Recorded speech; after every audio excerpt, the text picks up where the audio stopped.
warahmatullahi wabarakatuh. Nah, perkenalkan, nama saya Irmayanti dengan NIM 1930 106021.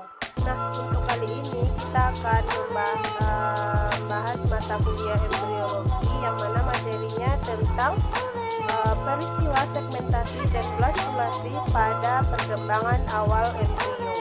Nah, pertama itu kita akan membahas tentang pengertian segmentasi dan blastulasi. Pasti kita berpikir, apa sih segmentasi, apa sih blastulasi pada embrio? Nah, jadi pertama kita akan membahas pengertiannya, yang mana segmentasi. Segmentasi itu dikenal juga dengan nama pembelahan. Nah, pembelahan di sini yaitu pembelahan zigot, yang mana zigot itu membelah berulang-ulang kali sampai terdiri dari berpuluh-puluh sel kecil yang disebut dengan blastomere. Nah, pembelahan itu bisa meliputi seluruh bagian dari zigot atau hanya sebagian kecil dari tubuh zigot tersebut. Pada umumnya pembelahan atau segmentasi itu terjadi secara mitosis. Meski sewaktu-waktu dapat juga disertai dengan adanya pembelahan inti yang terjadi secara terus-menerus tanpa diikuti oleh pembelahan dari sitoplasma. Nah, pembelahan mitosis ini akan diaktifasi oleh enzim mitosis yang bernama promoting factor atau MPF. Selanjutnya kita akan membahas tentang ciri-ciri pembelahan atau ciri-ciri dari segmentasi pada zigot. Nah, yang pertama itu, zigot yang bersifat uniseluler akan diubah melalui pembelahan mitosis menjadi zigot yang bersifat multiseluler. Yang kedua itu, zigot tidak terjadi pertumbuhan dalam segmentasi ini. Yang ketiga, bentuk embrio tidak akan berubah kecuali dengan terbentuknya suatu rongga yang disebut dengan blastozoel. Nah, yang keempat itu tidak terjadi pembelahan kuantitatif dalam komposisi kimia sel telur, meskipun transportasi cadang makanan menjadi substansi inti yang berlangsung.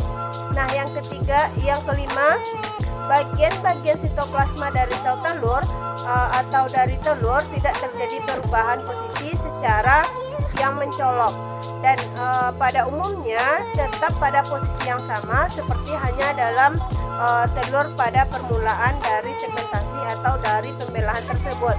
Yang keenam, rasio dari inti sitoplasma pada permulaan dari segmentasi sangat rendah, tetapi akhir pembelahan rasionya menjadi seperti yang terdapat pada sel somatis biasa.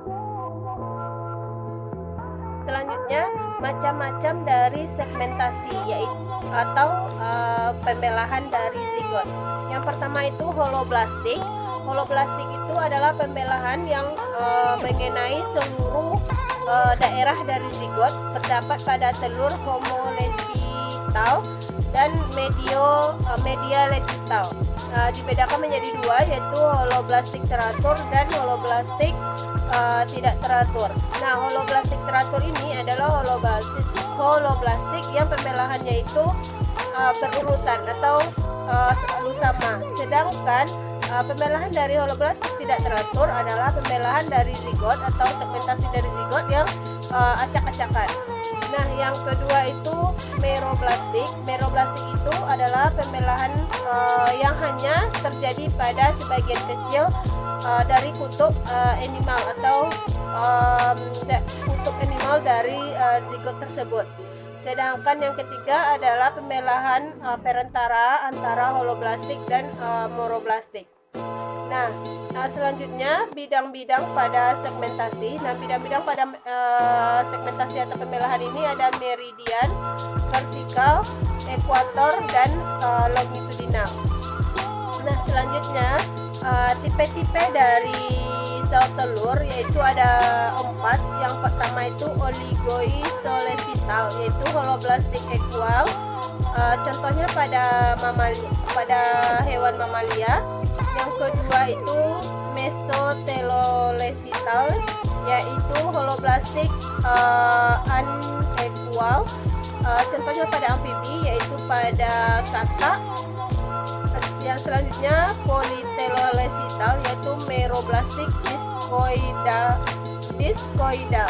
Nah, ini terjadi pada kelompok atau spesies hewan unggas atau aves seperti pada burung, ayam, dan sebagainya. Yang keempat itu adalah policentrolesital yaitu meroblastik superficial yang terjadi pada lalat buah.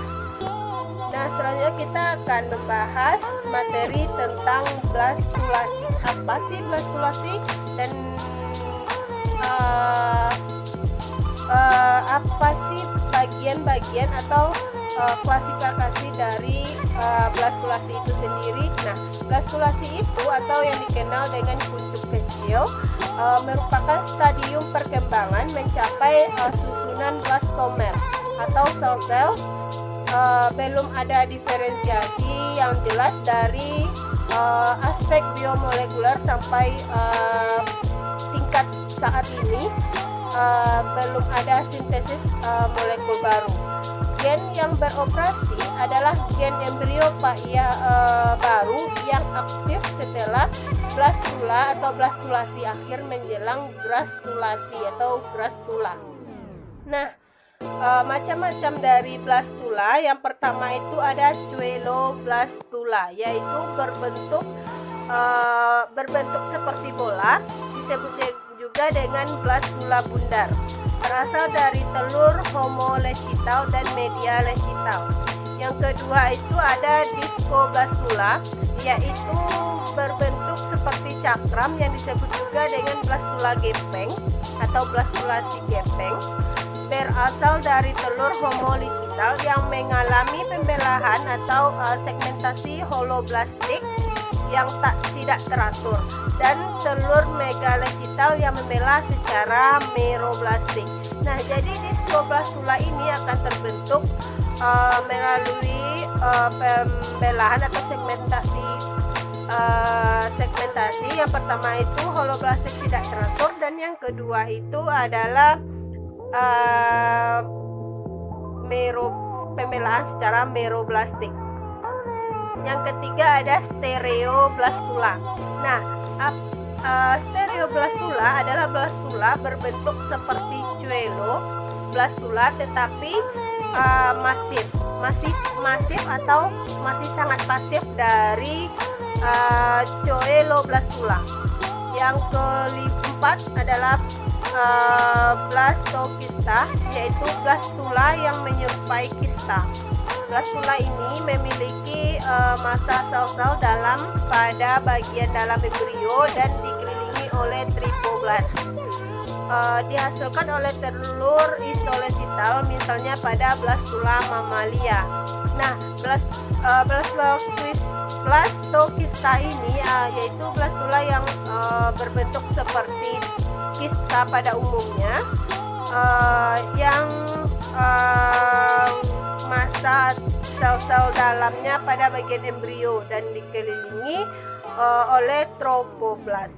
Nah, selanjutnya ayat suci Al-Quran yang menunjukkan tentang segmentasi atau pembelahan pada zigot atau pada embrio ini, yaitu surah Az-Zumar ayat 6 yang mana artinya itu berbunyi, dia menciptakan kamu dari seorang diri, kemudian dia jadikan daripadanya istrinya, dan dia menurunkan untuk kamu 8 ekor yang berpasangan dari binatang ternak. Dia menjadikan kamu dalam perut ibumu kejadian-kejadian dalam 3 kegelapan. Yang berbuat demikian adalah Allah, yaitu Tuhan kamu, Tuhan yang mempunyai kerajaan, tidak ada Tuhan selain Dia, maka bagaimana kamu dapat dipalingkan? Nah, di sini maksud dari ayat ini, kan tadi ada kata-kata 3 kegelapan. Nah, 3 kegelapan itu yaitu 3 kegelapan yang terjadi di dalam rahim ibu ketika embrio masih di dalam kandungan seorang ibu. Yang pertama itu ada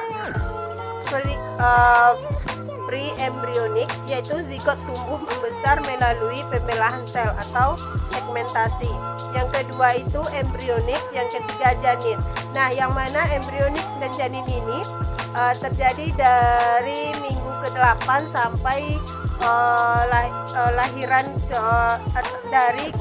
sampai kelahiran terjadi. Nah,